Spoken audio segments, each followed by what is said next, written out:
Hello and welcome. Crypto Day, or an everyday as such. June the 6th, 2018. My name is Derek. Welcome to the Money Charts channel.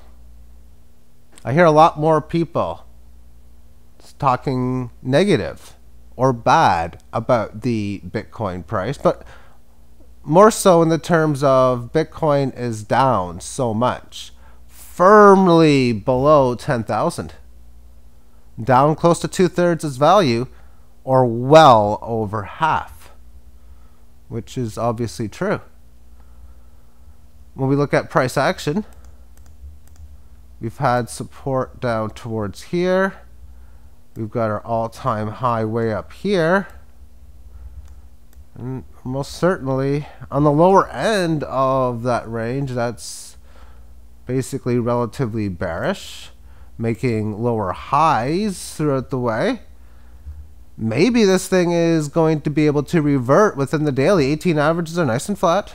Nice and flat. Looking like it's attempting to break higher.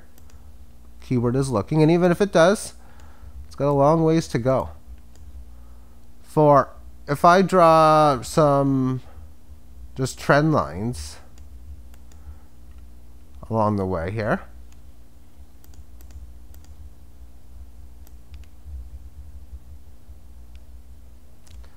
It's basically been the level that the price is traded at. Within this decline, well, I guess the decline stopped here because technically we have this higher low, but really? And again,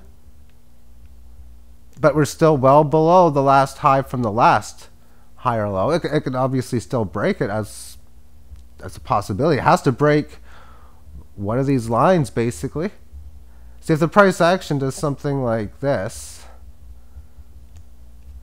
then this line up here you just draw like this, and then most likely it would slope on a lower rate. And then of course this line would break as far as through support. Thus a reversal change for the lows, and then going down lower again. But technically speaking, I'm not going to give the benefit of the doubt for the last few levels to be that of higher lows, rather that of matching lows, and it's come close to this level now. It's got a lot of these big levels it's got to get above, and I don't think a lot of people would be ready for what's going to happen next, whether it's up or down, because most people don't get a very good grasp to the volatility, even though it's been right in front of them for quite some time. Because again, the mindset for a lot of people, and a lot of it is a recency bias, is that this is down a lot from this high. It's up 150% in the last year. June the 6th last year, the price action closed at $2,880. It's up 12 times in the last 2 years. June the 6th, 2016, price action closed at $584. So you don't get a lot of people talking about how it is just in a price correctionary phase and it's doing what it's doing. And the 3,000 mark coming down towards here, I've talked about this quite frequently. A move to such doesn't destroy the long-term bullish trend. When we look at this from a spot of, well, let me just change this to a different time frame. It doesn't change the overall aspect of point low, point high, if you want to count the last one, but point high, point this here, then you make this low, then you make this high. So if you happen to make a low here, that's pretty darn near good. Which again is why I call this a half-assed correction, when all you're giving back is 23.6, if of course that's the only move. Now on the upside, I would believe that when this thing does get going, there's a good chance that we're going to see a lot of the deja vu. Maybe to not this kind of a tail. In fact, probably not, but not throwing that possibility out. But just a surging bull market, because that's what these things do when the time is right. And the time is right when it's in a bull market. And most of the time it is. Right now, of course, well, we have the 18 average going down, going sideways, all that type of stuff. But this is basically how I'm looking at the trend. When I look at this overall from a global perspective, how excited are you if all you have is your assets in fiat currency and through instruments to such, which can anything be like bonds or stocks, any of that kind of stuff. And then, of course, you got precious metals, and then you have cryptocurrencies, where there's a chance that fiat currencies could just devalue really bad.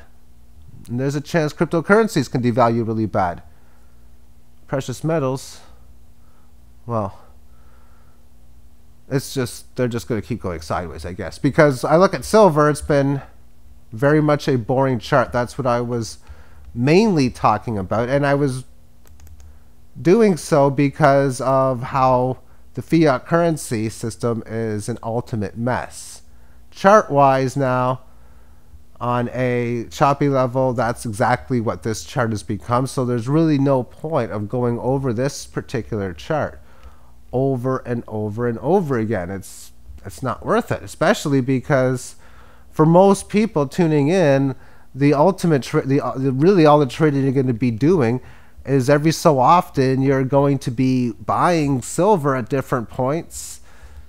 And right now it doesn't matter. It's 16 and change. And maybe you might want to sell some at different levels. But even playing the paper, or as I call it, the digital game as I call it, to me there's just better options. And whether you're playing silver on the digital game or whether you're playing Adobe shares or crude oil or financial stocks, they're all the same. It's just a bunch of numbers to try to generate income.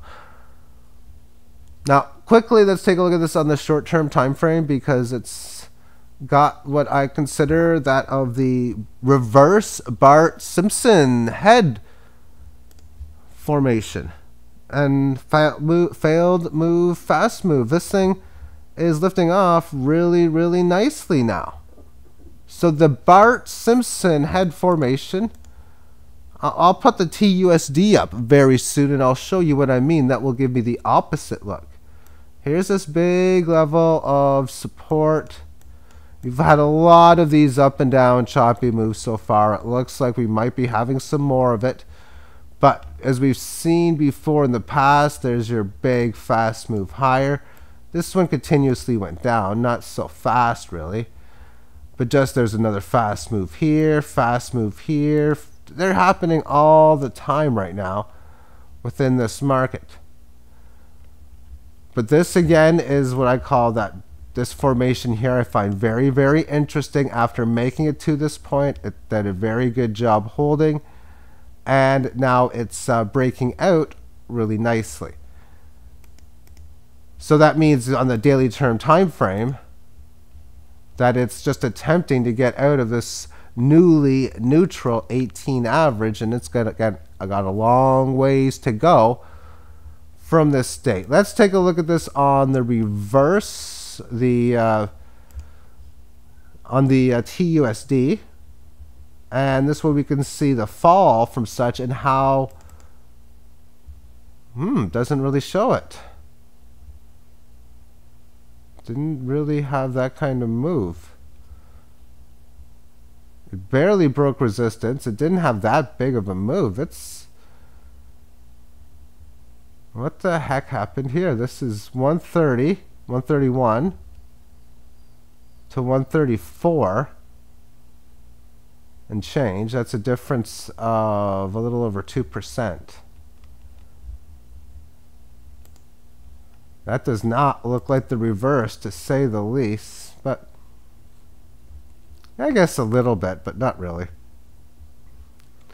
Okay, I'm just going to end this video now. There's really not much more that needs to be talked about at this stage. So thank you for tuning in, and have yourself a great day. Bye-bye.